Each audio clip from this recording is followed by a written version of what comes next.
आप माँ सुरकंडा देवी जी के उपासक हैं, डोली के उपासक हैं। ढोल के डंकार से उससे जो है एक वाइब्रेशन उत्पन्न होती है, कंपन उत्पन्न होती है। हाँ बिल्कुल अपने आप नृत्य करेगी अपने आप। कई लोग खंडन करते हैं, अरे शरीर पे कैसे आ गया, अरे शरीर पे आत्मा कैसे आ गई, आत्मा तो शुद्ध होती है। कईयों को विश्वास नहीं था तो वो जब आए अपने पर्चे लेकर आए, तो पर्चे जब तक उन्होंने पर्चा खोला तब तक देवी ने पहले कह दिया, भैया तेरे पर्चे में ये लिखा हुआ है, देख ले। हमारी गढ़वाली परंपरा में देव का आना और उस समय पे किसके लिए क्या बोला वो कुछ भी स्मरण नहीं रहता। अरे चावल की विद्या आज से थोड़ी है, चावल की विद्या द्वापर युग से है। अब हमें कोई पागल भी कह दे तो हम हैं भैया, हमें इसी में खुशी है, हमें इसी में आनंद है। मैं तो एक माध्यम हूँ, मैं तो एक सेवादार हूँ। तो हम अपने शरीर की जो सेवा कर रहे हैं तो हम उतने में भी परमात्मा की आराधना कर रहे हैं। कि भगवान नरसिंह के जिस दिन हथेली गिरेगी नर नारायण पर्वत मिल जाएंगे, तमाम भगवान बद्री विशाल जो है भविष्य बद्री विशाल में जो है स्थापित हो जाए। सेम नागराजा भगवान के मंदिर में अचानक से सुबह हो, बाहर से कोई दिख रहा है लेकिन वो विलुप्त हो रहा है। ये घटनाएं हुई है हमारे साथ। देवताओं का भी ट्रेंड आ गया आजकल, देखा देखी के देवता ज्यादा बन गए। एक टनल बनना था, उस टनल में कितने लोग थे, वो भी तो एक चेतावनी थी। Welcome to curious corner by Ankita. आपने सुना होगा उत्तराखंड को देवभूमि भी कहा जाता है। देवभूमि जहां भगवान स्वयं निवास करते हैं, अपने क्षेत्र की रक्षा करते हैं और समय समय पे अपने स्थान बदलते हैं या भ्रमण करते हैं। भगवान आपके और हमारे जैसे पैदल भ्रमण नहीं करते, डोली में निकलते हैं। और आज हम ऐसे ही एक डोली की उपासक माँ सुरकंडा देवी जो कि टिहरी में स्थित हैं, उनसे बात करेंगे। तो चलिए ले चलती हूँ आपको साइंस और लॉजिक से परे इस पॉडकास्ट में। आप माँ सुरकंडा देवी जी के उपासक हैं, डोली के उपासक हैं। कैसे जुड़े माता से, दर्शन किस उम्र में हुआ, मुझे थोड़ा सा इसके बारे में बताइए क्योंकि मैं बहुत इंटरेस्ट रखती हूँ इस टॉपिक पे। भगवान से जुड़ने के लिए प्रारब्ध की आवश्यकता होती है। जो कृपा हुई वो कृपा बाल्य अवस्था की कृपा है। बाल्य अवस्था में ना तो सत्कर्म किए गए होंगे, ना धर्म अनुष्ठान किए गए होंगे जिससे परमात्मा के पास जुड़ सकें। शायद पूर्व जन्म का प्रारब्ध रहा होगा, देवी ने अपनी सेवा देनी होगी। पूर्व जन्म में जो क्या कहते हैं हम इच्छाएं मांगते हैं, वो उनमें से एक इच्छा मेरी देवी सेवा की रही होगी। शायद आज इसीलिए उसके चरणों में जुड़े हुए हैं। जब डोली आप लेके चलते हैं, क्या एनर्जी होती है बॉडी में? कुछ सेंसेशंस होती हैं, कुछ डिफरेंट तरह की वाइब होती है? देखिए, जब भगवती चलती है तो ऐसा लगता है कि जिस प्रकार से राज रानी चल रही हो, महारानी चल रही हो, जिसके हम सब दूत हैं, सेवादार हैं। और जब एक महारानी गुजरती है तो उसके चलने का एक अलग ही जो है एक अपने पास एक ऑरा होता है। उस ऑरे के साथ में चलने और उस चलने के साथ में सेवा करना, ये सबसे बड़ा सौभाग्य है। और जब महारानी चलती है तो हमें ऐसा लगता है कि मानो जीवन में इसके अलावा कुछ सुख नहीं है। ये यात्रा जो भगवती के साथ की यात्रा होती है, वो यात्रा सबसे ज्यादा यादगार यात्राएं रहती हैं। जब भगवती कहती है कि मुझे गंगा स्नान के लिए जाना है, अब जब क्या कहते हैं आदेश देती है हमें कि क्या कहते हैं चलो तीर्थ स्थल में इस स्थान को मुझे जाना है, इस स्थान को मुझे अपनी बहनों से भेंट करना है, माँ अनसुईया, माँ कुंजापुरी, माँ चंद्रवदनी, माँ राजराजेश्वरी इत्यादि जिनको भेंट करना है, चलो इनके क्या कहते हैं भेंट करने के लिए चलो। और फिर हम जब जाते हैं तो ऐसा अनुभव होता है कि जैसे एक राजरानी के साथ जाते हैं ना, और गर्व महसूस होता है कि हाँ एक राजरानी जो बहुत स्ट्रांग है, जिसके चलने मात्र से कि संशय करने की कोई बात नहीं, जहाँ जहाँ चलोगे मेरा आशीर्वाद, मेरी छत्र छाया तुम पर है। तो सेफ और पावरफुल बहुत ज्यादा उसकी उससे तो जब चलना होता है उसका नाम स्मरण करके, अगर शरीर छूट भी जाएगा तब भी इस बात का वो नहीं रहेगा कि शरीर छूट गया। ये बात की खुशी रहेगी कि चरणों में थे और चरणों में ही जाएंगे। किसी आदमी की सेवा कर कर, किसी इंसान की सेवा कर कर हम लोग, वो आदमी जब शरीर छोड़ देगा तो हमने उसके पास नहीं जाना है, हमने जाना इसी के पास है। तो शुरू भी इसी के पास है और अंत भी इसी के पास है, अंत में भी हमने इसी के पास जाना है। तो जब आप डोली लेके जाते हैं, आपने बोला कि माता दर्शन के लिए जाना चाहती हैं, तो किस तरह का संकेत मिलता है? कैसा आदेश, जो आपने बोला, ये कैसा आदेश होता है? जिस प्रकार से हमारे यहाँ नौरा वाक्य परंपरा होती है, नौरा परंपरा जो प्रश्न चिन्ह देती है डोली के, हाँ ये क्या कहते हैं आदेश है। उस प्रकार से आप ये समझिए कि हमें आदेश मिलता है, हमारी अंतर आत्मा होती है, उस अंतर आत्मा में वहाँ उस चीज़ की जवाबदेही होती है कि हाँ कि मुझे इस जगह जाना है, आप लोग तत्पर हो जाइए, मुझे वो जाना है। डोली जब वो संकेत कर देते हैं कि मुझे वहाँ जाना है, इस तीर्थ में जाना है, या फिर देवप्रयाग नहाने जाना है, हरिद्वार नहाने जाना है, कुंभ नहाने जाना है, तो हम चल देते हैं। तो क्या कोई स्वप्न में बताते हैं? नहीं, साइंटिस्ट, भगवती तो साइंटिस्ट है। अच्छा। ये उत्तराखंड है, यहाँ भगवती साइंटिस्ट है, यहाँ देवता साइंटिस्ट है। यहाँ ये आवश्यकता नहीं कि क्या कहते हैं कि आप मूर्तियों में भगवान को खोजें, आप क्या कहते हैं आप महसूस कीजिए, आप साधना कर रहे हैं। जितने भी साधक हुए हैं, जितने साधक A to Z साधक हुए, चाहे करपात्री जी महाराज हुए, करपात्री जी महाराज जी से लेकर और शंकराचार्य जी, उन्होंने उत्तराखंड में जब भ्रमण किया तो उन्होंने महसूस किया कि यहाँ पर जो देव हैं वो हवा में ऐसे प्रवाहित हो रहे हैं जैसे हम लोग हवा में सांस लेते हैं ना, तो एक एक कण में भगवान यहाँ विद्यमान है। ये आदि गुरु शंकराचार्य जी की कही हुई बातें हैं। तो साइंस और विश्वास दोनों से परे वैसे ये साइंस हवा नहीं दिखा सकती, आत्मा नहीं दिखा सकते, लेकिन सोल तो मानती है कि हाँ ये आत्मा है। अब क्या कहते हैं हम लोग, वो कहते हैं साइंस तो भूत प्रेतों को न मानती थी पहले, तो गोष्ठ शब्द कैसे घोषित कर दिया कि गोष्ठ भूत शब्द कहलाता है ना। इंटरेस्टिंग, समझने की बात है। और हम लोग कहते हैं कि सोल जिसे आत्मा कहते हैं, तो शब्द ऐसे तो नहीं निकला होगा, उस शब्द की भी विवेचना हुई होगी। इस चीज को तो वो मानते हैं कि इस आत्मा के अंदर, इस शरीर के अंदर भी एक प्राण वायु है जो एक बार छूट गई, उसके उपरांत जो है मनुष्य जीवित नहीं रह सकता है। तो ये तो साइंस भी मानता है। धीरे धीरे साइंस ने जब स्पिरिचुअल जगहों पर जाना शुरू किया, ऐसे धार्मिक जगहों पे जाना शुरू किया, तो उसे महसूस होने लगा कुछ ना कुछ एनर्जी तो है। अब साइंस का एक ही क्या कहते हैं बाबा बद्री बाबा केदार है, तो हमें साइंस से क्या, हमारे तो परमात्मा वही है।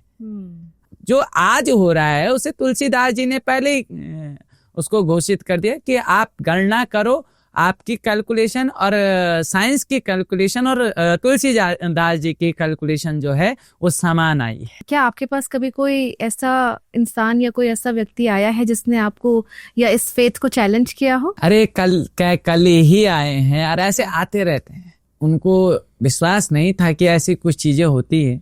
ऐसे तो कई सारी चीजें हो गई प्रमाणिकता के तौर पर। अब हमारे यहाँ तो चावल अंकुरित हो जाते हैं। अब कोई कहे, साइंस कहे कि चावल कैसे अंकुरित हो सकते, भाई वो देव कृपा है, वो देव कृपा है। यहाँ देव कृपा है, यहाँ पर जो होता है देवों की इच्छा से होता है, अन्यत्र किसी चीज से नहीं।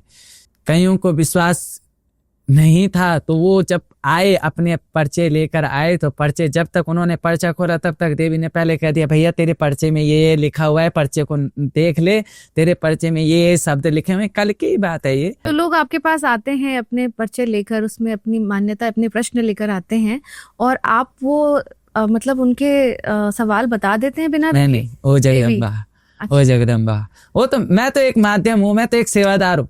जैसे क्या कहते हैं उसने बोल दिया भैया क्या कहते ये कार्य करना है जी, बस उस रानी के, उस महारानी के जो है हम सेवादार हैं, उसने सेवा दे दी, कह दिया इस बच्चे का ये प्रश्न है भैया आप ये प्रश्न लेकर आ रखे हैं। आपको कभी ऐसा नहीं लगा कि ये चमत्कार, ये मिरेकल मेरे साथ ही कैसे हो रहा है या क्यों हो रहा है? आपने कभी खुद से जानने की कोशिश करी? बाल्य अवस्था में अगर आपने सेवा दी है, आपने बाल्य अवस्था से जो है हमें अपने पास रखा है, इसका मतलब पूर्व जन्म के प्रारब्ध होंगे। ना जाने पूर्व जन्म के प्रारब्ध में किस माता की सेवा की, किस क्या कहते हैं माता का आशीर्वाद लगा, इस अवस्था में, अभी की अवस्था में किस गुरु का आशीर्वाद लगा, किसकी मन के हृदय के वाक्य लगे, जिसे जो है देवी सेवा मिल गई, देवी कृपा मिल गई। अब सबसे बड़ी बात है, देवी कृपा मिलना बहुत अपने में बहुत बड़ी बात है। मैं नहीं कहता कि आप बाकी बनो, लेकिन देवी के सेवादार बनो। तो आप कह रहे हैं कि आपको चूज किया गया है, आपने नहीं चूज किया? नहीं, मैं कौन होता हूँ? मैं क्या कहते हैं मेरी औकात है क्या कहते हैं उस परमात्मा को चयन करने की। वो सभी चीजों में एक है। उसके अगर सेवा मुझसे नहीं लेनी है तो चाहे मैं कितना प्रयत्न कर लूं, उस मंदिर में तब तक नहीं जा सकता जब तक उसके द्वारा जो है आदेश नहीं आता। पत्ता नहीं हिल सकता उसके आदेश के बिना। अगर उसने सेवा दी है तो वो सेवा उसने पहले ही चयनित की है। भाग्य तो पहले ही लिख दिया जाता है, बस उस भाग्य को आप किस रेखा की ओर लेकर जाते हो, कहाँ लेकर जाते हो, ये आपके हाथ में होता है। जब भी डोली आप लेके जाते हैं, हमने बहुत सारे ऐसे वीडियोस देखे हैं जहाँ पे वो एक चमत्कार जैसा लगता है। क्या आपकी बॉडी में कोई सेंसेशन होते हैं उस टाइम पे? वो याद रहता है बाद में या नहीं याद रहता? नहीं, ऐसा कुछ नहीं। वो जब हमारी गढ़वाली परंपरा में देव का आना मतलब वो एक झटांग के लिए शरीर पे आता है और उस समय पे किसके लिए क्या बोला, क्या हुआ, वो कुछ भी स्मरण नहीं रहता। वो तो जब बाद में वीडियोस देखता हूँ तब अपने आप को महसूस करता हूँ कि ये मैं हूँ। वो उस समय की स्मरण अनुभूति नहीं होती है। वो तब बाद में जब देखो तब पता लगता है कि हाँ ऐसा आज हुआ। उसे देखकर हम भी हैरान होते हैं कि हाँ ये वास्तविकता। और बाद में क्या फील होता है? क्या बॉडी में कोई थकान होती है या? हम भी उस भगवती के सेवादार हैं। हम कर्मचारी मैंने हम सेवा में गिनते हैं, हम सेवा में गिनते हैं। वही शरीर जो दिन भर का उनका रहता है वही शरीर हमारा रहता है, लेकिन हमारे उस शरीर में भी आनंद रहता है। ये रहता है के बाद भी हाँ वो आनंद की अनुभूति रहती है कि हाँ ये आनंद सेवा से है। आप कितना भी काम कर लीजिए लेकिन आनंद आपको भगवान की सेवा से ही मिलेगा और कहीं नहीं मिलेगा। बॉडी में थकान होती है लेकिन हैप्पीनेस भी फील रहती है बहुत ज्यादा। अच्छा। बहुत ज्यादा। क्या कोई दर्द होता है कुछ ऐसा? हाँ, जब देवता शरीर से छूटता है तो थोड़ा सा लगता है कि शरीर अब थोड़ा सा थका हुआ है। अब कुछ चीजें ऐसे हैं कि हमारे खान पीन का भी थोड़ा सा ऐसा है। क्या नियम है वो? देखो नियम तो यही है कि हम लोगों को साफ सुथरा खाना पड़ता है। हर किसी के हाथ का नहीं खा सकते, हर किसी के हाथ का नहीं खा सकते। खाना है तो कोई क्या कहते हैं ऐसा पुरुष जाए जो, या फिर ऐसे माताएं जाएं जो साफ सुथरा स्नान ध्यान करके जो भोजन को बनाए। फिर उस भोजन का जब भूख लगता है उसी के बाद हम पा सकते हैं, नहीं तो नहीं पा सकते। भोजन ये है कि मेरे साथ जितने लोग चलते हैं इनमें से ये इन्हीं में से देते हैं, मुझे भोजन बना कर देते हैं। दे दिया तो ठीक है, नहीं दिया तो तब भूखा रहना पड़ जाएगा।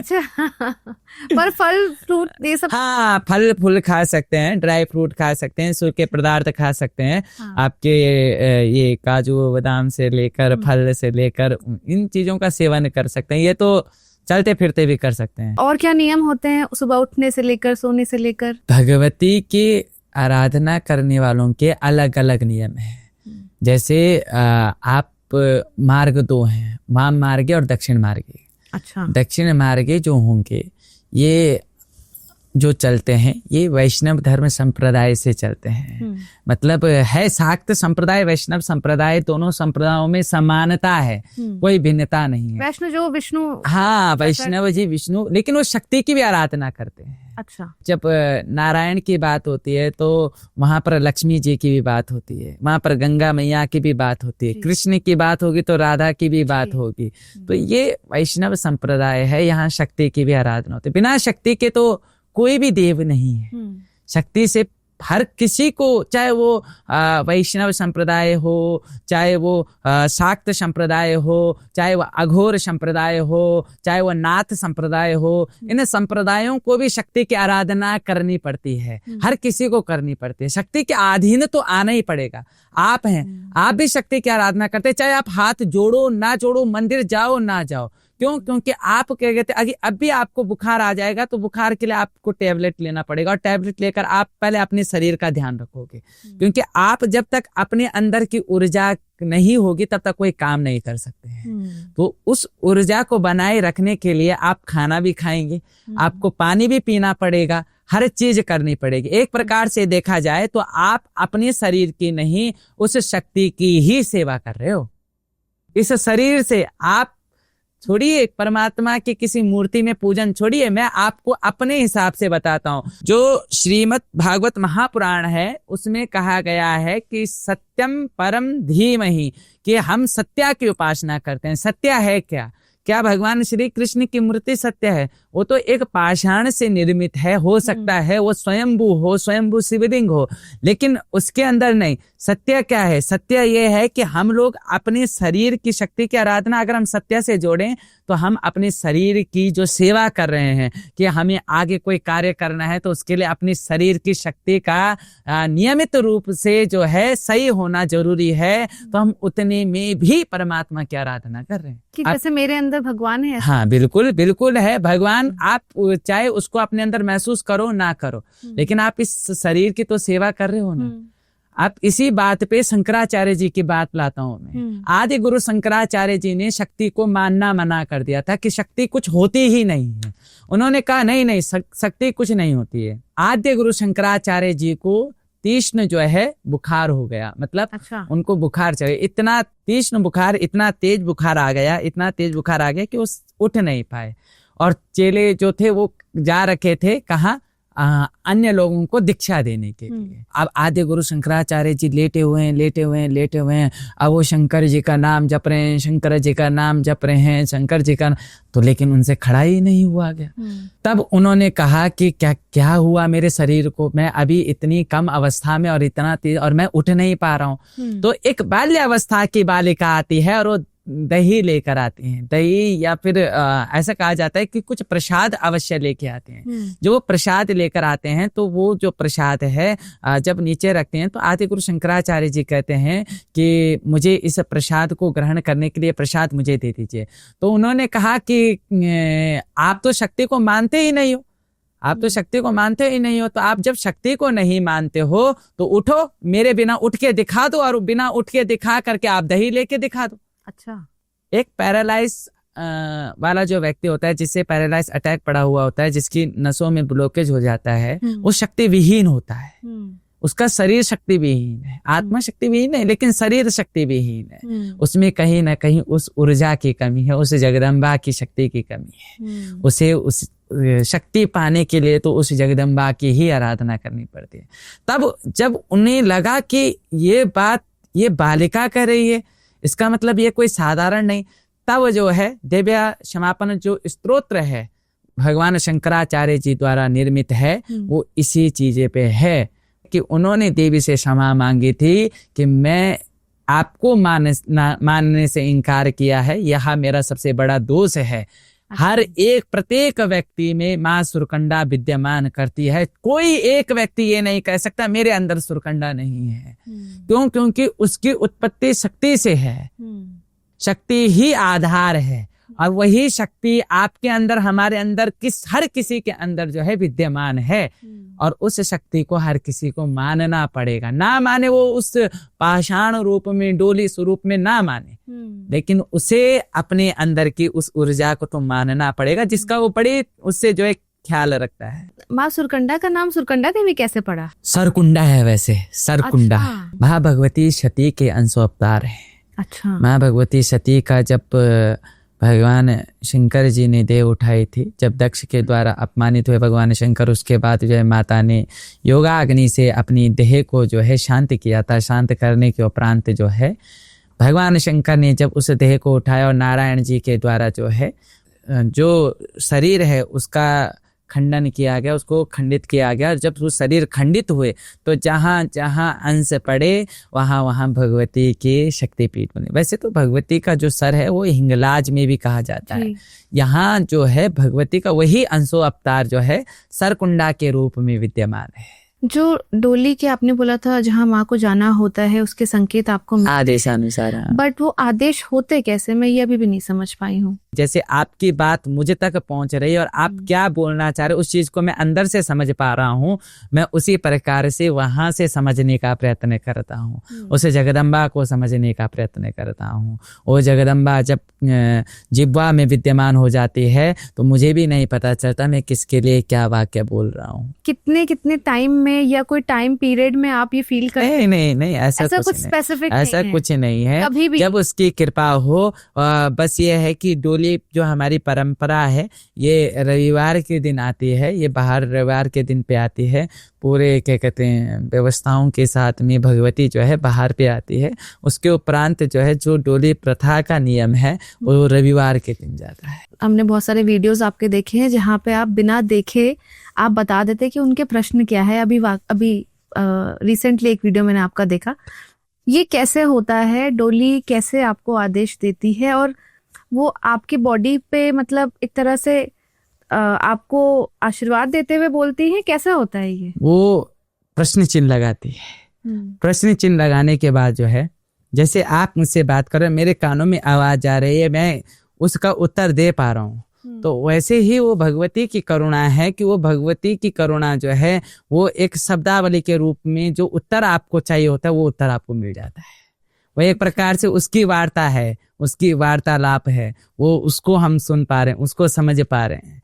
हर चीज यहाँ पर जो है संभवता हो सकती है। बिना देखे कैसे बता देते हैं आप? अरे मैं क्या कह रहा हूँ, वो उनकी यार क्या कहते हैं कनेक्टिविटी है, वो है जगदम्बा है। जगदम्बा तो क्या नहीं जानती। तो आपको सुनाई देता है या माइंड में कुछ एक पिक्चर आती है, कैसे होता है? सुनाई सब कुछ। वो जो व्यक्ति लिख के ला रहा है, जो व्यक्ति वहां पर लिखते समय बोल रहा है, क्या कहते हैं, जो व्यक्ति घर पे चावल रखते समय बोल रहा है, ऐसे ही भगवती जब पकड़ लेती है तो उसका भाव क्या कहते हैं मेरे अंदर उस चीज का आ जाता है कि ये व्यक्ति इसलिए आ रखा है।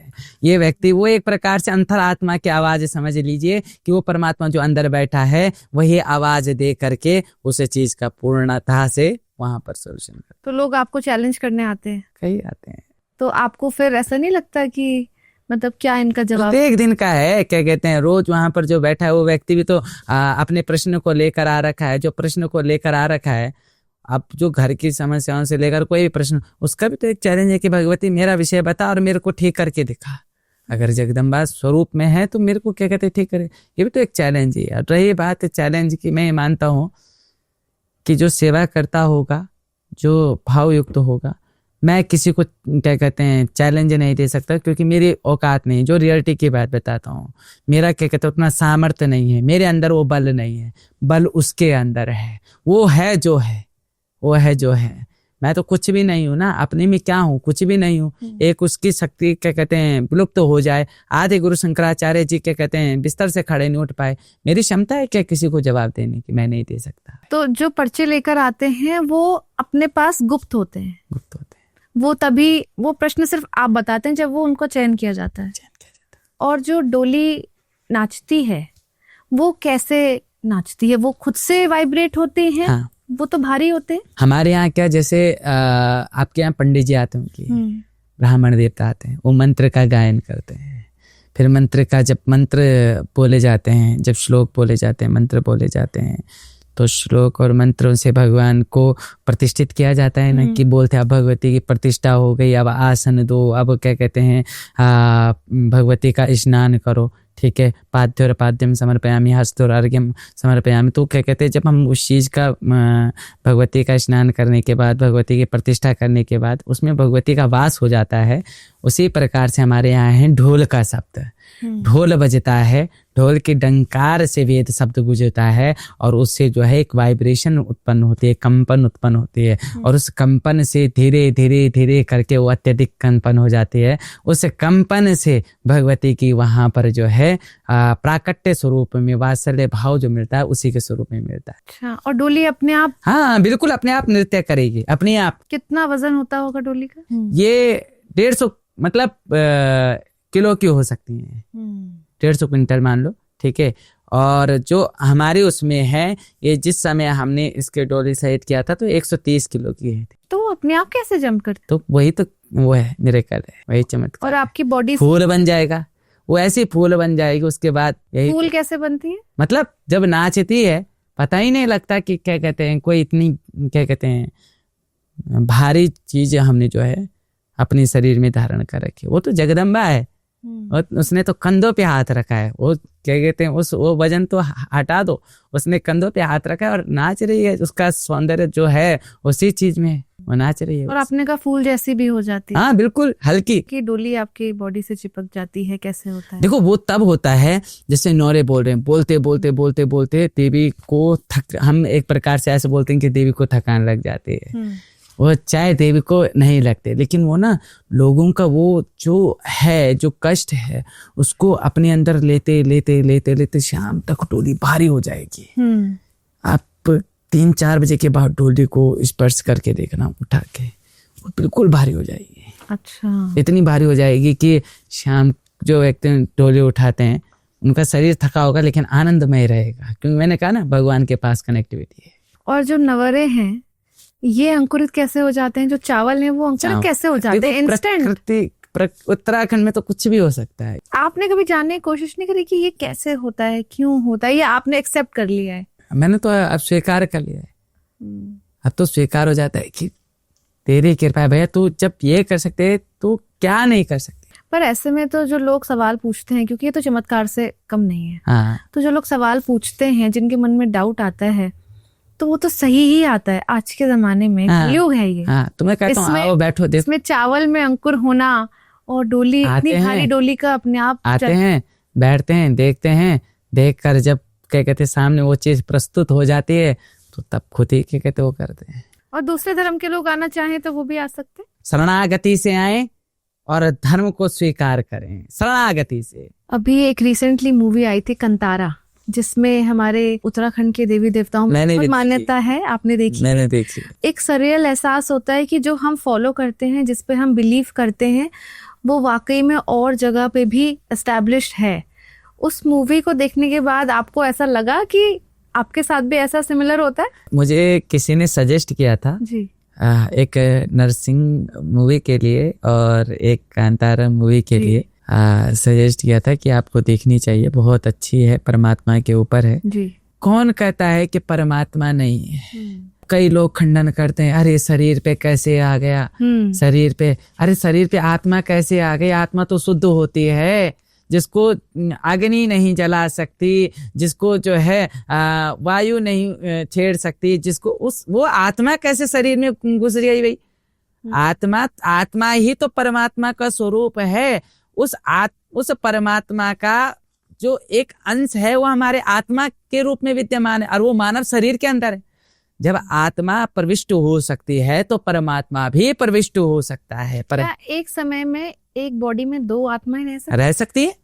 रहती हैं, कई जगह होती है, कई 1-2 की बात करें, हमने साथ देखी है। अच्छा, जहां पर एक व्यक्ति को किसी गलत अवस्था में, देखो कभी भी ना किसी चीज का मजाक मत उड़ाओ, चाहे हमारे धर्म का हो, चाहे अन्य धर्म का हो, किसी प्रकार से। अब हुआ कुछ ऐसे क्या कहते हैं केसेस आ रखे थे, जिसपे कई हमारे यहाँ मसान के रूप में आते हैं, कई कुछ रूप है। ये कौन है? ये वही तो है, ये वही तो लगते हैं मसान वगैरह, ये वही तो हैं। पहले ये भी नर शरीर थे। मसान मतलब प्रेतात्मा। हाँ, ये शरीर था। इस शरीर के बाद जो है फिर जब शरीर छूटा तो कर्मों के हिसाब से गति मिली। अगर कर्म अच्छे थे तो मोक्ष की प्राप्ति, कर्म अच्छे नहीं हुए, कईयों के कर्म भी अच्छे होते हैं, वो भी यहाँ पर रुकते हैं। ऐसा नहीं कि क्या कहते हैं कि जिनके कर्म अच्छे नहीं तो क्या कहते हैं वो वही रुकेंगे। कई ऐसे होते हैं जिन्हें देव की प्राप्ति हो जाती है। एक तो हो गया कि भगवान आप पे स्वयं आ रहे हैं, देवी की आप पे कृपा है, और एक है जहाँ आपने जिक्र किया कि एक शरीर पे 2 से ज्यादा या मल्टीपल प्रेतात्माएं आ सकती हैं। तो ये तो एक तो पॉजिटिव हो गया और एक नेगेटिव हो गया। नेगेटिव नहीं, देखो जो मशान है वो नेगेटिव है। अब जो देव स्वरूप ले चुका है, जैसे हमारे उत्तराखंड में है रथी देवता। जो रथी देवता है वो ऐसे ही जो है मतलब जंगल जा रहे थे गाय भैंसों को चराने के लिए, और उन्हें आंचरियों ने हर लिया, शरीर छूट गया। और हरा किसने? आंचरियों ने। देव का क्या उनपे स्पर्श हुआ ना, तो स्पर्श मात्र से क्या हो गया? क्या देव जो आत्मा है वो आत्मा देव स्वरूप हो गई। तो क्या आचरियां मतलब परियां जिनको एक तरह से बोल सकते हैं, वो अगर किसी को हर लेती हैं तो क्या वो देव स्वरूप हो जाता है? वो देवियां हैं, वो देवियां हैं, वही तो है। उर्वशी, रंभा, ये वही तो हैं, और कौन है?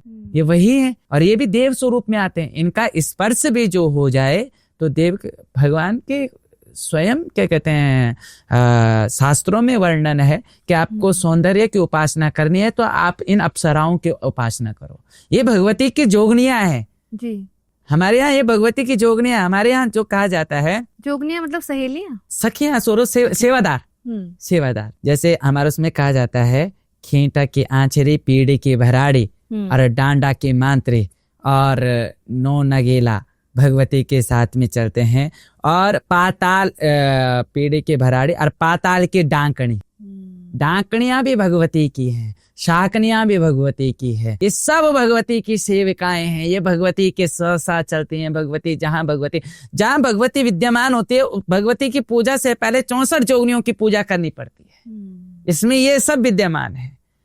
उन 64 जोगनियों की जब पूजा होती है, उसके उपरांत जो है भगवती, जब इनका फल दे दिया जाता है, फिर भगवती को तब अर्पण किया जाता है। भगवती का आगामी वीर भैरव है। भगवती के आगे जब भगवती की पूजा होती है तो पहले भैरव को देना पड़ता है।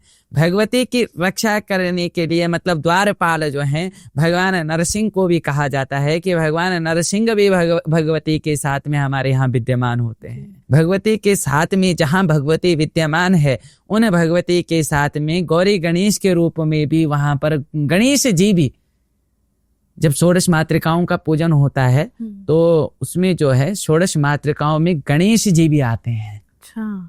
तो गणेश जी भी आते हैं, तो गणेश जी का भी वहां पर पूजन होता है। जो षोडश मातृकाएं जो हैं वो देवी की सेविकाएं हैं। जब भी हमने सुना है कि कोई इंसान गायब हो जाता है, आचरियां उनको हर लेती हैं, तो वो मिलता नहीं है, उनकी बॉडी के ट्रेसेस नहीं मिलते हैं। अगर जानवर भी किसी को खाता है या कुछ अटैक करता है तो कुछ तो ट्रेसेस मिलते हैं, कुछ तो मिलता है। हाँ। लेकिन वो इंसान ही नहीं मिलता है। और ऐसे बहुत सारी कहानियां हमारे जितु बगड़वाल की कहानी है, आपके क्या कहते हैं, इनकी कहानी, रति देवता की कहानी है। फिर वैली ऑफ फ्लावर्स का बहुत बड़ा जिक्र है, जहाँ पे अक्सर काफी लोग मिसिंग जाते हैं। आप मानते हैं इसमें? बिल्कुल बिल्कुल बिल्कुल, मैं हर चीज मानता हूँ। मैंने कृपा को देखा है। मैंने जितने इस शरीर की उम्र नहीं बढ़ी होगी, उससे ज्यादा हमने इन चीजों को देखना प्रारंभ कर दिया। आज कहीं पर भी ऐसी जगह दिखते हैं तो हाथ जोड़ना अनिवार्य हो जाता है। क्या आपने कभी आचरियों को देखा है? मेरी घटना हुई है, ऐसी घटना हुई है जब मैं पूजन करता था पहले, जो है रात्रि में हमारे यहाँ छल पूजन वगैरह होता था, तो क्या कहते हैं, जब उनका पूजन करने जाता था तो हुई मेरे साथ एक घटना ऐसी हुई कि मतलब उनका स्वरूप नहीं, लेकिन उनके स्वरूप में ही जो है पल भर में लगा के अंधेरा हो गया, पल भर में सूरज हो गया। एक बार तो हम नागराज भगवान सेम नागराजा के मंदिर में जा रखे थे। सेम नागराजा के भगवान में ये सब मेरे साथ थे। सेम नागराजा भगवान के मंदिर में अचानक से सुबह हो गई, अचानक सुबह हो गई लगे, और क्या कहते हैं, बाहर से कोई क्या कहते हैं दिख रहा है, लेकिन वो विलुप्त हो रहा है, वो विलुप्त हो रहा है। ये घटनाएं हुई है हमारे साथ। तो आपने अकेले नहीं, सब लोगों ने ये? हाँ बिल्कुल देखा है। अच्छा। मेरे साथ कम से कम 8, 9, 10 तो थे, 8, 9, 10 लोग तो थे। अच्छा। जिन्होंने इस चीज को प्रत्यक्ष देखा है कि हाँ भैया ये चीज है। और सुबह हो गई अचानक और कोई इंसान दिख रहा है, कभी गायब हो रहा है। हाँ, वो स्वरूप दिख रहा है, कभी गायब हो रहा है। फिर जब शांत रहने के लिए कहा कि सब भगवती के ऊपर छोड़ो, कोई कुछ नहीं किसी को छेड़ता, कोई कुछ नहीं होता, बस उसके स्मरण मात्र से, तो एक कवच की स्मरण मात्र से, आप देवे कवच की बात करते हो, आप भगवती का स्मरण करो, माँ सुरकंडा का स्मरण करो।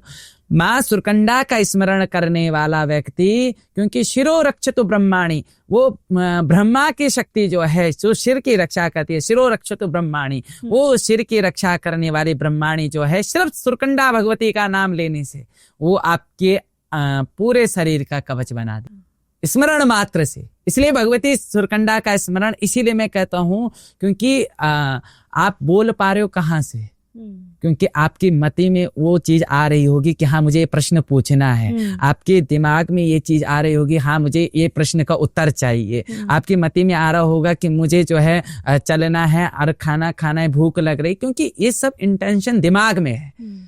तो राजा कौन है? दिमाग है। तो उस दिमाग की जो उपासना करता है, उस सर की जो उपासना करता है, उस सर की उपासना से, और आज्ञा चक्र जिसे कहते हैं, जो आज्ञा चक्र जब जागृत हो जाता है तो व्यक्ति जो है परमात्मा की प्राप्ति कर लेता है। वो आज्ञा चक्र भी यहीं पर स्थित है। तो वो जो आज्ञा चक्र है वो सर पे ही उपस्थित है, और बस एक वही लास्ट पॉइंट है परमात्मा के मिलन का। क्या आचरियां जब किसी को हर लेती हैं, क्या उस इंसान को वापस बुलाया जा सकता है? हमारे यहाँ क्या नहीं हो सकता, हमारे यहाँ सब कुछ संभव है, यहाँ कुछ असंभव नहीं है। अच्छा, लोग कहेंगे कि क्या कहते हैं, ये तो बड़ी बड़ी बात होंगी। अरे शास्त्र में दिखा सकते हैं, शास्त्र में दिखाने वाली बात है। अभी परसों बद्री नारायण जा रखे थे, तो बद्री नारायण का इतिहास सबने सुना हुआ है कि भगवान नरसिंह के जिस दिन हथेली गिरेगी नर नारायण पर्वत मिल जाएंगे, और भगवान जो है बद्री विशाल, वर्तमान भगवान बद्री विशाल जो है भविष्य बद्री विशाल में जो है स्थापित हो जाए। कितनी बड़ी बात है, दो पर्वत में आपस में कैसे मिल सकते हैं। तो क्या ऐसी कोई कहानी या ऐसी कोई वाक्य आपको पता है जहाँ पे अचरियों ने किसी को हर लिया या किसी अचरी ने हर लिया और वो इंसान वापस आ गया हो? वापस इंसान नहीं आता, हत्या आती है। हत्या क्या होता है? हत्या एक प्रकार से हम लोग जैसे आत्मा होती है ना, तो हमारे यहाँ उनको हत्या कहते हैं। हत्या देवता, हत्या देवी, या हत्या देवी है। लोग बहुत डरते हैं हत्या से। डर सिर्फ परमात्मा का होना चाहिए, अन्यत्र किसी का डर नहीं होना चाहिए। एक उस जगदम्बा का डर होना चाहिए। जगदम्बा की लाठी पड़ी तो अच्छे अच्छे राजा रंक बन गए। जगदम्बा की दृष्टि पड़ी तो अच्छे अच्छे रंक राजा बन गए। इसीलिए डरना सिर्फ उससे चाहिए, अन्यत्र हत्या देवी देवता जो हैं ये आपके ही पूर्वज हैं, और पूर्वजों से क्या भय खाना। गलती करोगे तो सजा देंगे, तो गलती मत करो। इसका मतलब गलती करी तभी तो सजा दे रहे हैं, वो पूर्वज हैं आपके। ऐसे थोड़ी ना वो किसी और पे चले जाएंगे। और पे जाएंगे तो क्या कहते हैं, जिस वाक्या के पास जाएंगे, जिस देवता के पास जाएंगे, भैरव देवता के पास जाएंगे तो भैरव देवता सांटा मारेगा। क्या कहते हैं, नरसिंह देवता पे जाएंगे तो नरसिंह देवता चिमटा मारेगा। तो हाँ, तो ऐसे में तो बचना चाहिए। और नवरा की बात आपने करी थी, मैं जानना चाहूंगी ये चावल की विद्या क्या होती है? अरे चावल की विद्या आज से थोड़ी ना है, चावल की विद्या द्वापर युग से है, भगवान श्री कृष्ण के युग से। क्या बात कर रहे हैं? नहीं तो क्या, आप क्या कहते हैं, सुदामा जी का प्रसंग उठाइए। अच्छा।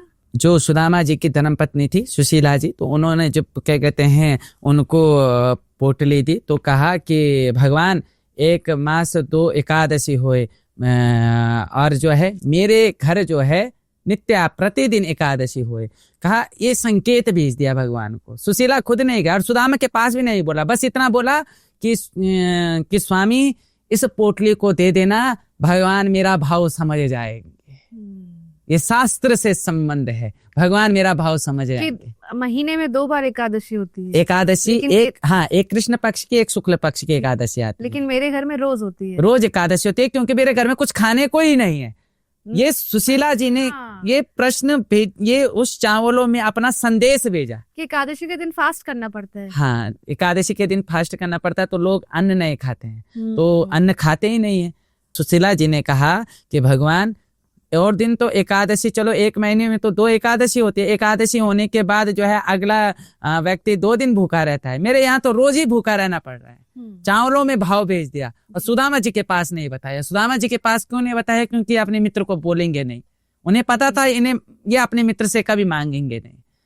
तो जब भगवान के द्वार पर सुदामा जी गए, भगवान ने कहा कि भैया मेरे लिए लाए क्या हो? पोटली छुपाने लगे तो कहा, पक्का भाभी ने तो कुछ भेजा है, पर तेरी पुरानी आदत है कि तूने पुराने गुरु माता के दिए हुए चने भी अकेले खाए थे और तू ये पोटली भी अकेले ले जाना चाहता है। तो छीना झपटी करके भगवान ने वो पोटली ले ली।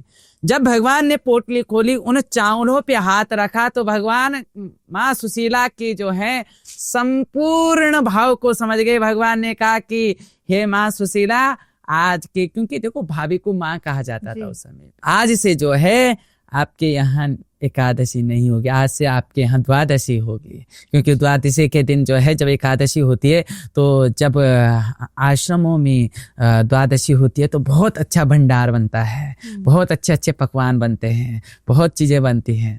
तो कहा कि आज से प्रत्येक दिन आपकी द्वादशी होगी। भगवान समझ गए, एक मुट्ठी को क्या कहते हैं भगवान निकल गए तो एक लोक, संपूर्ण लोक जो है सुदामा को दे दिया। यही प्रथा तो हमारे उत्तराखंड में है कि चावल में देवों ने हाथ रखा, स्पर्श करके बता दिया, भाई तू इस मुसीबत से आ रखा है और जा, ये चावलों की जो एक मुट्ठी तो लेके आ रखा है, इस एक मुट्ठी में तेरा कल्याण हो जाएगा। ये प्रथा है। हम उस प्रथा को आज तक नहीं, मतलब हम भगवान श्री कृष्ण की वो प्रथा, सुदामा जी की वो प्रथा आज भी हम लोग निभा रहे हैं। तो ये कैसे सीखी जाती है विद्या? क्या ये फैमिली ट्रेडिशंस में ही आती है या ये देव कृपा होती है? ये इस पे किसी एक का वो नहीं होता कि क्या कहते हैं, देव कृपा होती है। जिसपे कृपा हो गए चांद देखने के, वो देव देखता है, इंसान तो देख नहीं पाता। अच्छा, तो ऐसा नहीं है कि अगर मैं देखती हूँ तो मेरे बच्चे भी उसको? नहीं, ऐसा कुछ नहीं, जिसपे देव कृपा हो जाए। हाँ, अगर आपके पीढ़ी में बाकी देवता है तो और उन्होंने थाल पकड़ रखी है और वो क्या कहते हैं, थाल पकड़ना क्या होता है? थाल मतलब बाक्या देवता होता है, जैसे अच्छा, जो बड़े देवता हम कहते हैं, जैसे भगवती बड़ी भगवती होती है, तो एक भगवती तो जो हर माताओं के अंदर आती हैं, जो कभी मंडाण लग जाए, कभी ऐसा आ जाए, लेकिन वो थाल नहीं देख सकते, वो क्या कहते हैं, उन भावों को प्रकट नहीं कर सकते हैं। तो बाक्या जो होता है उससे वो बड़ी भगवती माना जाता है कि हाँ ये क्या कहते हैं भगवती बड़ी भगवती के रूप में है। तो जो है उसके आगे जो है थाल होती है, तो उस थाल पे वो नौरा देखता था, वो नौरा देखता था या देखते थे। तो वो परंपरा बहुत पुरानी है, पर आजकल सब लोग इस पे बहुत साफ भाव से नहीं आते हैं। कुछ लोग इस विद्या और लोगों के विश्वास का फायदा भी उठा। एक माँ के 4 संतान, एक संतान बना IAS, एक बना डॉक्टर, एक बना कलेक्टर, एक बना चोर। तो चारों पे एक ही माँ की तो संतान है। अब चारों बच्चे IAS तो बने नहीं होंगे, तो चारों के भाव एक जैसे तो होंगे नहीं। संसार में ऐसा कोई नहीं है जो भगवती सुरकंडा की उपासना नहीं करता होगा, चाहे वो अन्य धर्म का व्यक्ति भी हो। करता है, अपने शरीर को क्या कहते हैं साफ रखने के लिए साबुन लगा रहा है, उस क्योंकि ताकि जो है इस पे मैल पड़कर जो है किसी प्रकार से इन्फेक्शन ना हो जाए, शरीर को बचाने के लिए। अब हम भगवान की सेवा करते हैं, भगवान के लिए हम नानाविध प्रकार से जो है पंचांग पूजन के बाद भगवती का स्नान होता है, वस्त्र पहनाना, वो तो एक तो हम तो ये कर रहे हैं, हम तो इस स्वरूप में भगवान की आराधना कर रहे हैं, लेकिन उसी परमात्मा ने तो ये शरीर दिया, इसके अंदर भी मतलब वो मौजूद है, इसमें भी क्या कहते हैं रक्त बह रहा है, तो वो परमात्मा की देन है। जो परमात्मा की देन है, इसका मतलब वो परमात्मा जो वो मूर्ति भी तो परमात्मा की देन है। स्वयं आदि शक्ति जो है स्वयं खड़ी होके तो नहीं आगे कि मुझे स्नान कराओ, हम मूर्ति स्वरूप में तो मान रहे हैं। तो ऐसे ही शरीर स्वरूप में है, उसके क्या कहते हैं शरीर की स्वरूप की, उसने शरीर की सेवा की, तो शरीर की सेवा कर कर भी उसने भक्ति की है। क्या इंसान इस दौरान जब ये फ्रीक्वेंसी, इस तरह का म्यूजिक जब निकलता है, जो साउंड्स बनती हैं, इस फ्रीक्वेंसी में एक सबकॉन्शियस माइंड पे चला जाता है, वो एक्टिव हो जाता है? वो साइंस के कहने का वो है तरीका है। तो क्या हम ट्रांस में चले जाते हैं एक्चुअली, जिन पे देवी देवता आते हैं? अब उनके अनुसार होगा ही, हमारे अनुसार देव कृपा है। अब हमें कोई पागल भी कह दे तो हम हैं भैया, हैं, अब क्या कर सकते हैं। अब पागल करने वाले ने पागल करके रखा हुआ है, उसने छोड़ा नहीं पागल करने से, अपनी भक्ति से पीछे हटाया नहीं, हम हो गए पागल। वो ठीक है, हमें इसी में खुशी है, हमें इसी में आनंद है, हमें इससे बाहर नहीं निकलना, हमें नहीं निकलना, हम हैं। अगर भक्ति में पागल नहीं हुए तो भक्ति क्या हुई? भक्ति में पागल हो गए तो वही भक्ति हुई। तो आपको ऐसा नहीं लगता कि अब इंडिया के बाहर के जो लोग हैं, जो नॉन इंडियन, कौन नहीं मानता, वो बहुत ज्यादा अब ट्रांस में और भक्ति में और भजन में, कीर्तन में आते हैं। बिल्कुल आते हैं। हमारे उत्तराखंड में एक अंग्रेज पे देवता नाच गया। हाँ, वीडियो बहुत वायरल हुई थी। अच्छा, हाँ, तो वीडियो बहुत वायरल हुई, अंग्रेज पे देवता नाच गया है। अच्छा बोला इंग्लिश में, लेकिन नाच गया, क्योंकि हमारे यहाँ है भैया, इंग्लिश में बोला उसके। हमारे यहाँ है। मेरे पास कई ऐसे फॉरेन के वो आ जाते हैं जिनके ऊपर जो है ऊपरी छाया आ जाता है। आजकल न्यू जनरेशन जो है वो सारी परंपराओं से और इनसे दूर हो रही है, लेकिन कहीं ना कहीं एक लॉजिक और साइंस ढूंढती हैं इन सारी परंपराओं और ट्रेडिशंस के पीछे।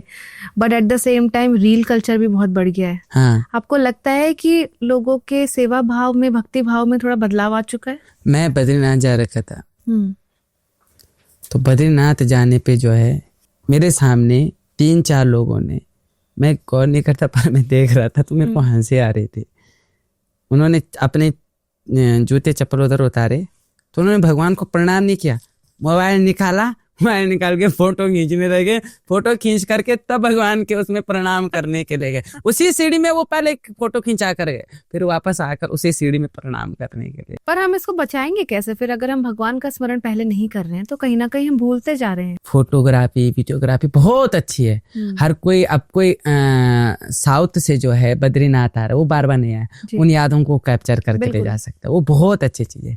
पर जब आप भगवान की शरणागति में जा रहे हो, पहले आप शरणार्थी बनो, वहां पर शरण में आओ। शरण में आने के बाद भगवान को अच्छी तरह निहार लो, भगवान के प्रति क्या कहते हैं अपना जो वात्सल्य भाव है वो लुटाओ भगवान पे, प्रेम लुटाओ भगवान पे, इतना लुटा दो कि क्या कहते हैं कि भगवान मतलब उस फोटो में देखने से अच्छा भगवान तुम्हें सम्मुख दिख जाए, सम्मुख दिख जाए।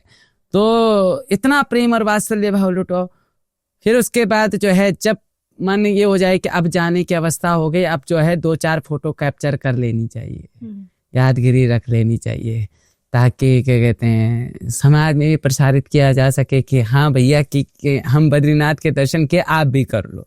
अच्छाई से ज्यादा बुराई है हर चीज में। एक फोन को ही मत लीजिए आप, अच्छाई से ज्यादा बुराई हर चीज में है। देव से ज्यादा दाना बसे हुए हैं। जब आपके साथ पहली बार आपको फील हुआ कि मुझ में कुछ डिफरेंस हो रहा है, कुछ चेंजेस आ रहे हैं, तो डर लगा या फिर ऐसा लगा कि नहीं मैं पावरफुल हो गया? मैं जब हमारे यहाँ मंडाण लगा, वैसे मेरे को बोलते हैं कि मैं अपने भैया औरों की शादी में जा रखा था, जब मेरे को ये चीज घटना घटित हुई थी उस समय में 4 साल का था। अच्छा, ठीक है, ये चीज हुई थी मुझे तो उस समय। तो क्या कहते हैं उसके बाद मेरे घर वालों ने मुझे मंडाण इत्यादि में ले जाना बंद कर दिया जब, तो उसके बाद जैसे परिवार में गाँव में इकट्ठा होते हैं, आप भी शामिल हुए शादी में? हमारे यहाँ ढोल डंगो तो आते ही। फिर घर वाले डर गए थोड़ा, अब होता ही है। अब तो क्या कहते हैं देवताओं का भी ट्रेंड आ गया। हाँ, वास्तव में देवताओं का भी ट्रेंड आ गया।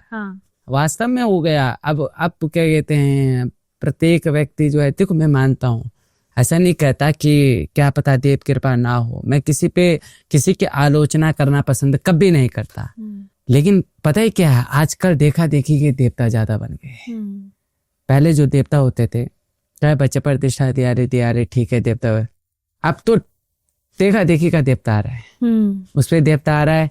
अच्छा क्या कहते हैं, अब बोलना नहीं चाहिए लेकिन ये बात है कि अच्छा उसको 4 लोग देख रहे हैं, उसके आगे 4 लोग झुक रहे हैं, तो वो चीजें आज होने लग गई। पर आप पे जब 4 साल की उम्र में हुआ, उसके बाद दोबारा मेरी हिस्ट्री अगर कोई पता करे तो उस समय क्या कहते हैं इतना सोशल मीडिया का प्रचलन भी नहीं था। जिस समय की मैं बात कर रहा हूँ, सोशल मीडिया का प्रचलन हुआ कोरोना के बाद ज्यादा। बिल्कुल। मेरे अगर कोई क्या कहते हैं पता करे तो मैं दर्शन महाविद्यालय जब आया ही था 2014 या 15 में, तो क्या कहते हैं उस समय से मैं क्या कहते हैं मेरे घर वालों से जब मैं छूट गया, जब देवी ने अपनी ओर लेकर गया, जबकि मैं पथरी का रहने वाला हूँ, हरिद्वार में मुझे एडमिशन नहीं मिला।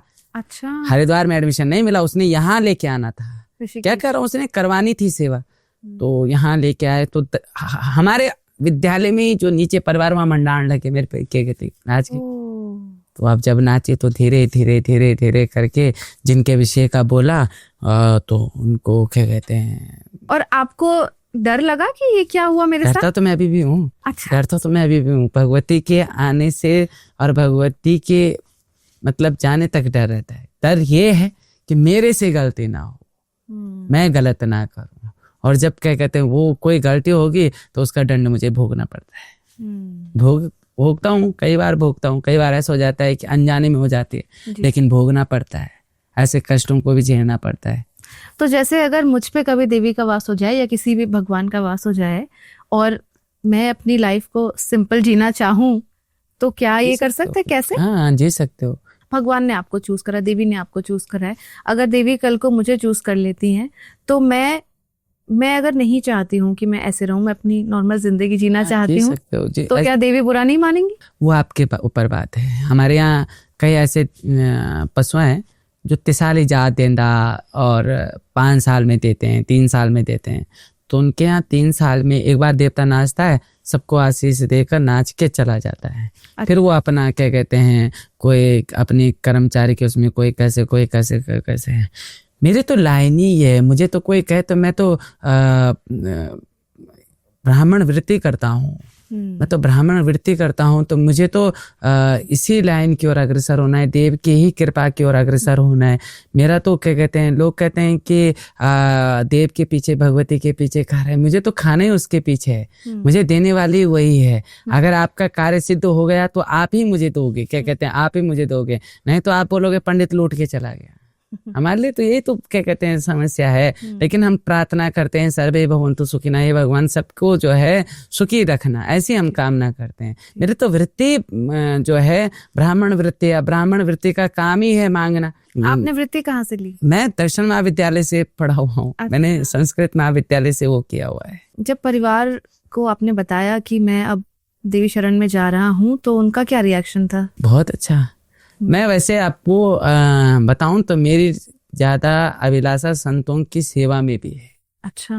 मुझे तो हमारे महाराज जी इतने पसंद करते थे कि बोला कि माता जी को बोला कि एक काम करो, इनको महात्मा बना दो, तुम्हारा एक और बेटा है, इसको महात्मा बना दो।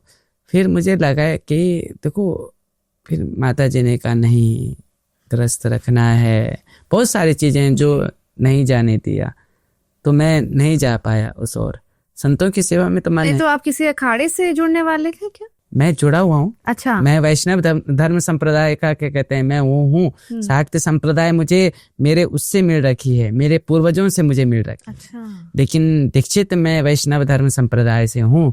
मैं गायत्री दीक्षित हूँ, जो शाक्त संप्रदाय की एक अधिष्ठात्री देवी है, जो वो है। और मैं वैश्य जो हूँ, मैंने क्या कहते हैं वैष्णव धर्म संप्रदाय से गुरु ज्ञान ले रखा है। अच्छा। और वो भी कोई क्या कहते हैं साधारण हमारे मतलब भगवान है, राम मंदिर अयोध्या के जो मणिराम छावनी के परमाध्यक्ष हैं, वो हमारे भगवान हैं। गर्व से हमें गर्व होता है, सबको कहते हैं कि भैया हमारे तो भगवान ही क्या कहते हैं इतने श्रेष्ठ हैं। माँ भगवती श्री कंठेश्वरी, जिस मति से सब लोग चलते हैं, उस मति की हम उस सर की हम आराधना करते हैं।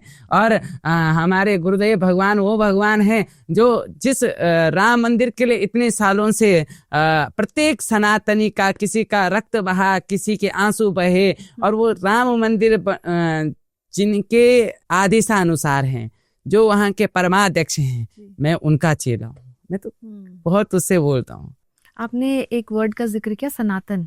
सनातनी होना क्या होता है? मैं कब सनातनी कहलाऊंगी? मैं ज्यादा पूजा पाठ करूंगी तो कहलाऊंगी? ऐसा नहीं, कम झूठ। लेकिन अपने धर्म के प्रति कट्टर रहोगे तो आप सनातनी हो। आपको कोई 5,000 दे करके आपका धर्मांतरण करा रहा हो तो आप सनातनी नहीं हो। आप क्या कहते हैं, हम तो क्या कहते हैं थोड़ा सा साधु भक्ति के भी हैं, तो हमारे मुंह से थोड़ा सा वो शब्द भी निकल जाता है। धर्म बदलना, मैं हर जगह कहता हूँ, धर्म बदलना बाप बदलने के समान है। जिसने अपना सनातन धर्म छोड़ा वो बाप बदलने के समान। क्या सनातनी होना सिर्फ हिंदू धर्म में होता है? सारे धर्म तो हिंदू धर्म से हैं। कौन सा धर्म ऐसा है जो अनादिकाल से है? सनातन का अर्थ ही अनादिकाल से, जिसका न अंत है न आरंभ है, उसका पता ही नहीं कि वो कब कितने समय से पूर्व से है। ये और धर्म तो अब आए, उन धर्मों की रचना अब हो रही है, लेकिन सनातन धर्म अनादिकाल का धर्म है, उससे ऊपर कोई धर्म नहीं था। सनातन धर्म की जो है अलग अलग श्रेणियां बटी। अब जो अखाड़े बंटे हैं, ये अखाड़े भी सनातन धर्म की देन है। ये अखाड़े बंटे ना, पहले तो एक ही अखाड़ा था, उसी अखाड़े के क्या कहते हैं यहाँ पर जो है और अखाड़े हुए हैं, 13 अखाड़े हुए हैं। तो इन 13 अखाड़े जो बंटे, इन 13 अखाड़ों में कौन है? सनातन धर्म के वाहक है। कोई अघोर संप्रदाय से है, कोई नाथ संप्रदाय से, तो इन्होंने कोई वैष्णव संप्रदाय, कोई शाक्त संप्रदाय है, तो हर किसी का अलग अलग संप्रदाय हुआ। तो इनको ध्वजवाहक बनाया गया। भूखे मर जाना, प्यासे मर जाना, पर धर्म को मत छोड़ना।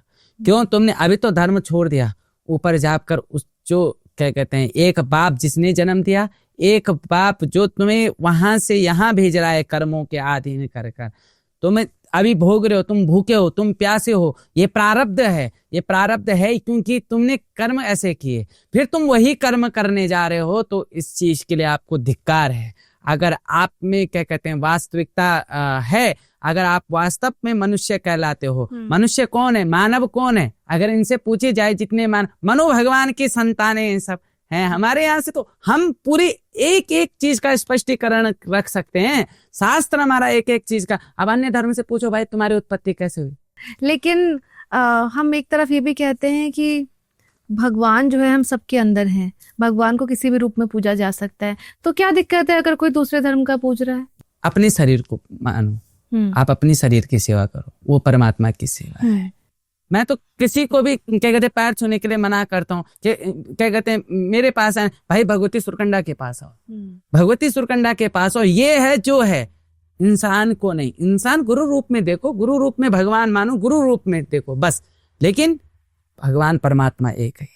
अच्छा, सनातनी का हमने जो जिक्र किया था, सनातन धर्म तो शंकराचार्य जी से शुरुआत हुई थी। नहीं, उससे अनादि पुरुष अच्छा। शंकराचार्य जी ने, जब शंकराचार्य जी क्या हुआ था कि हमारे धर्म पे जो है मलेच्छाओं ने आक्रमण कर दिया था, तो शंकराचार्य जी को बड़ी वो लगी कि हमारा धर्म संकट में है। तो शंकराचार्य जी ने गांव-गांव एक एक स्थान पर पहुंचकर अपने धर्म की रक्षा करने के लिए आचार्य नियुक्त किए, आचार्य के साथ में मठ निर्मित किए कि आप इनकी पूजा करो, ये आपके भगवान है। वो नहीं जो क्या कहते हैं स्वयं को क्या कहते हैं लेकर आ रहे हैं और क्या कहते हैं अपनी पूजा करा रहे, नहीं भैया। पर हमारा धर्म अगर इतना अच्छा है और हमारे पास इतने साइंटिफिक प्रूफ्स भी हैं, हम आपने जैसे बोला कि हमारे पास लीलाओं का वर्णन है, बहुत सारे आपने मुझे मतलब लॉजिक इसके बारे में दिए, मैं अग्री भी कर रही हूँ, लेकिन हम क्यों नहीं कन्वर्ट कर रहे हैं फिर?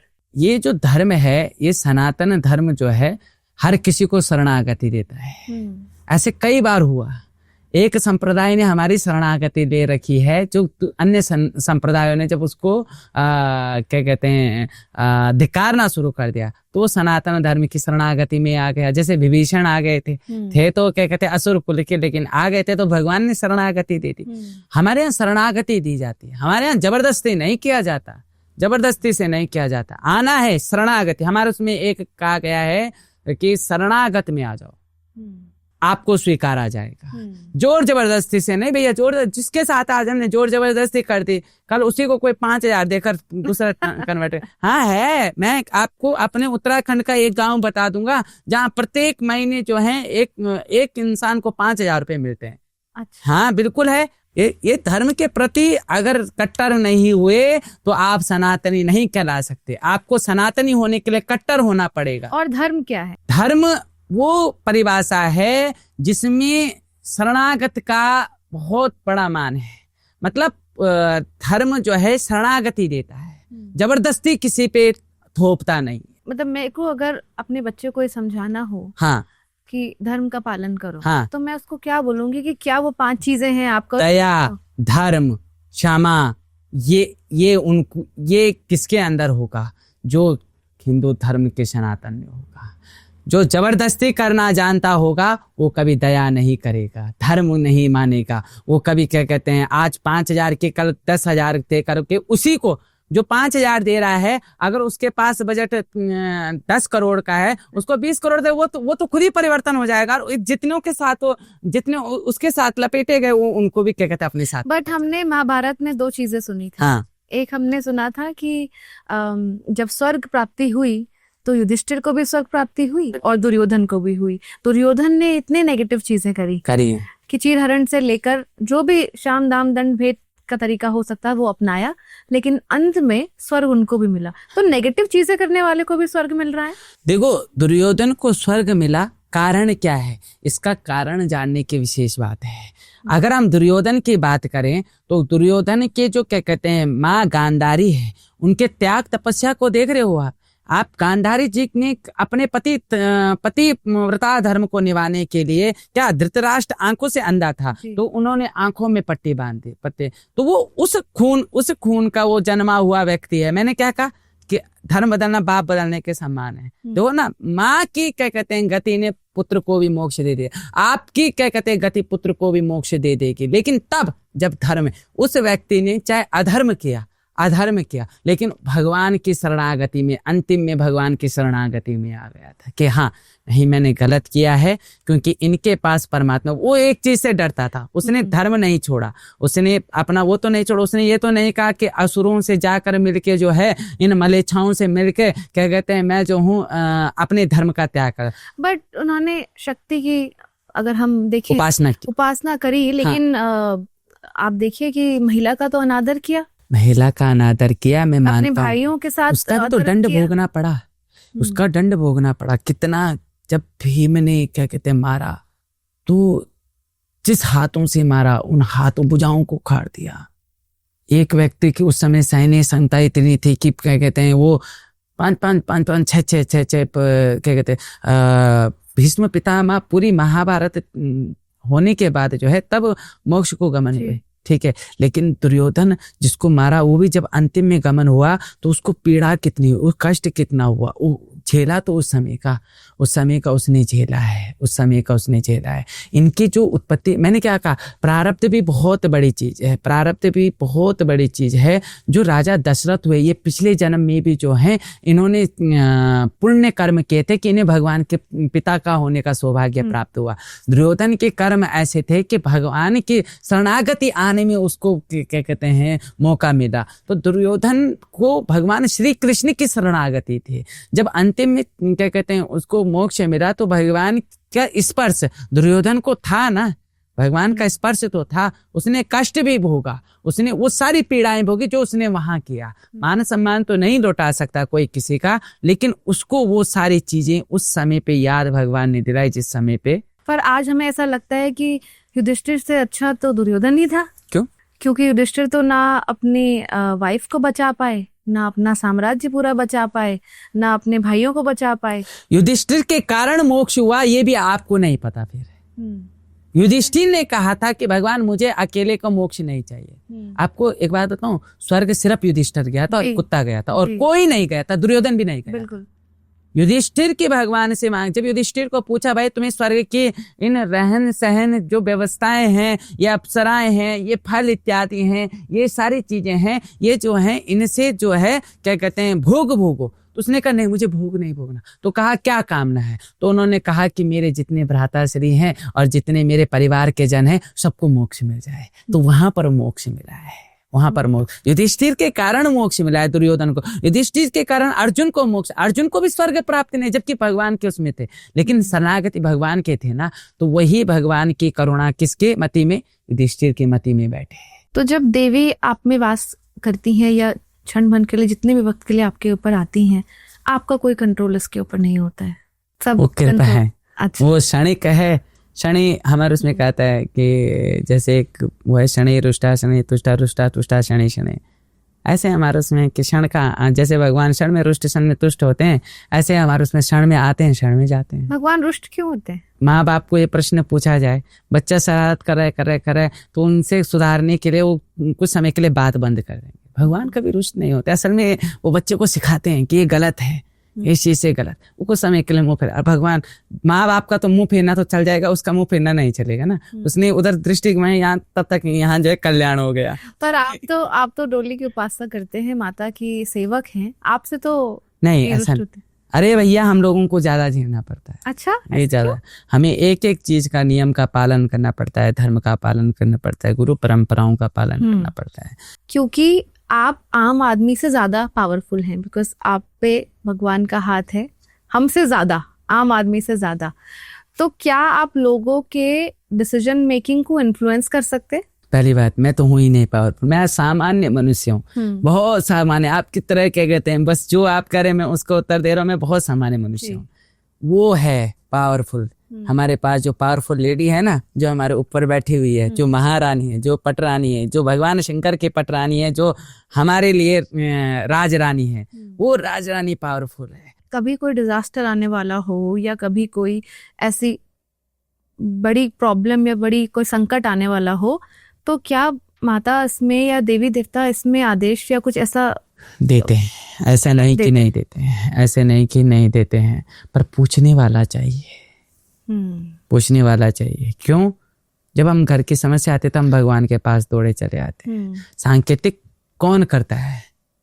प्रकृति कौन है? देवी तो प्रकृति है, यही प्रकृति देवी है। जिस प्रकृति में आप जिस जमीन के ऊपर बैठे हो ये भूदेवी है, ठीक है। और जिस क्या कहते हैं वृक्ष को आपने क्या कहते हैं सांस ले रहे हो, ये वन देवी है, ये वन देवी है। तो हमारे पास तो हर जगह प्राकृतिक में देवी स्वरूप में विद्यमान है।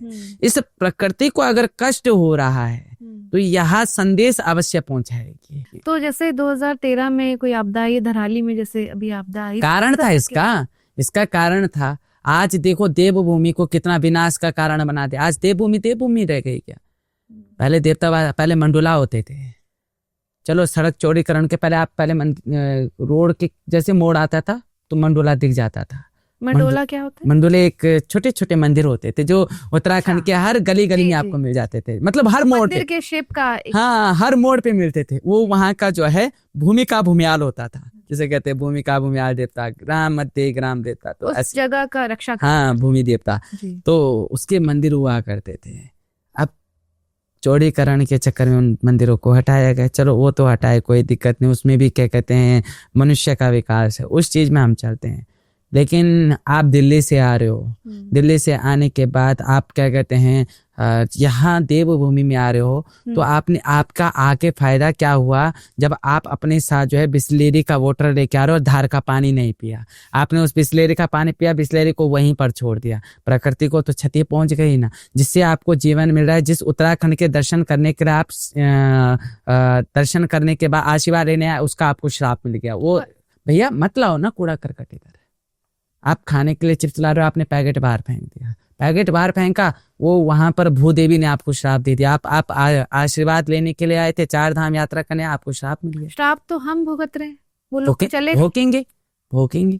ऐसा नहीं कि वो भैया उत्तराखंड अगर क्षतिग्रस्त हो गया, आपको सात्विक सी बात बता रहा हूं, अगर प्रकृति रूठ गई और टिहरी डैम को क्षति हो गई तो दिल्ली तक साफ होगा। जो पढ़े लिखे हैं उनको क्या कहते ज्यादा भोगना पड़ता है, हम लोग यहीं के वासी हैं, हम लोगों को ज्यादा भोगना पड़ेगा क्योंकि हम लोगों ने रक्षा नहीं करी। कौन उत्तराखंड के लिए बोलता है? हर किसी को तो कमाने की पड़ रखी है, हर किसी को खाने की पड़ रखी है। मांस मदिरा का सेवन तीर्थों में भी करा है जी। और किसके कारण? कि इससे जो है पॉलिटिशियन को क्या फंडिंग होती है जी। अरे भैया फंडिंग करने के लिए और भी स्थान है, देहरादून जैसे स्थान है, पर हमारे ऋषिकेश और हरिद्वार जैसे स्थान नहीं है, हमारे बद्री बाबा का स्थान नहीं है। अब तो हत्या जैसी चीजें भी ऋषिकेश में होने लगी। अरे बहुत लेकर पॉइंट पता नहीं क्या क्या खुल गया। अब तो क्या बोले। तो क्या देवी इसमें चेतावनी देती हैं आपको, किसी तरह का कोई संकेत? चेतावनी 2013 में मिली, तो फिर अभी भी मिली है क्या? इसका कारण क्या था? यही तो कारण था कि जितने सिद्ध साधक हुए हैं, जितने सिद्ध साधक, चाहे श्रीमद् भागवत महापुराण को लिखने वाले व्यास जी हैं, तो इन्होंने कहाँ पर ये लिखी है? तो मैं आपको बताऊं, इन्होंने लिखी भगवान बद्री के पास में व्यास गुफा है जी, माणा गांव में। कालिदास हमारे चमोली के हैं, कालिदास हमारे चमोली के हैं। अच्छा। जितने भी परमाहंस जी से लेकर बहुत जितने साधक हुए, इन सब की साधना का फल उत्तराखंड से मिला है। उत्तराखंड की तपस्या से कर क्या कहते हैं, भगवान की एक बहुत बड़ी विशेषता। भगवान ने कहा दक्षिणायन में लीला कर चुका हूँ, उत्तरायण में लीला कर रहा हूँ। वर्तमान में मतलब भगवान उत्तरायण में, हम बसे कहाँ हैं? उत्तरायण में, उत्तर दिशा की ओर। तो हम लोग भगवान के समीप हैं, लेकिन हम खो रहे हैं। और जिस दिन भगवान रुष्ट हो जाएगा, इतनी हरियाली है यहाँ पर, इतना सुंदर क्या कहते हैं प्रकृति का सौंदर्य है। क्यों है? क्योंकि यहाँ भगवान है। भगवान जहाँ होता है वहीं तो सौंदर्य है, सौंदर्यता है। लेकिन एक दिन अभी धीरे धीरे खत्म हो रहा है। इसका मतलब क्या? भगवान रुष्ट होकर यहाँ से जा रहे हैं। जिस दिन रुष्ट हो गए, बस साफ होगा, पूरा उत्तराखंड साफ होगा, उस दिन का इंतजार होगा बस। जो एक टनल बनना था, उस टनल में कितने लोग दब गए, वो भी तो एक चेतावनी थी। तुम जिस पहाड़ को, रेल प्रोजेक्ट अच्छा है, लेकिन जिस पहाड़ को खोद रहे हो, क्या लगता है कि वो पहाड़ सक्सेस हो जाएगा?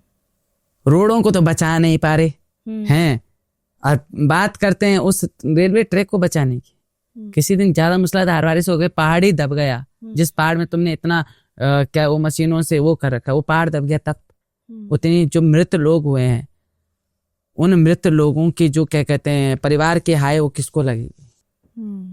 उन्होंने अपने सुख के लिए तो वहां गए, लेकिन उसकी हाय किसको लगेगी? राजा को। अब जो राजा है, देखो भैया मैं क्या कहते हैं इन चीजों से दूर रहता हूँ, तो मैं तो किसी को बोल नहीं सकता हूँ, है ना।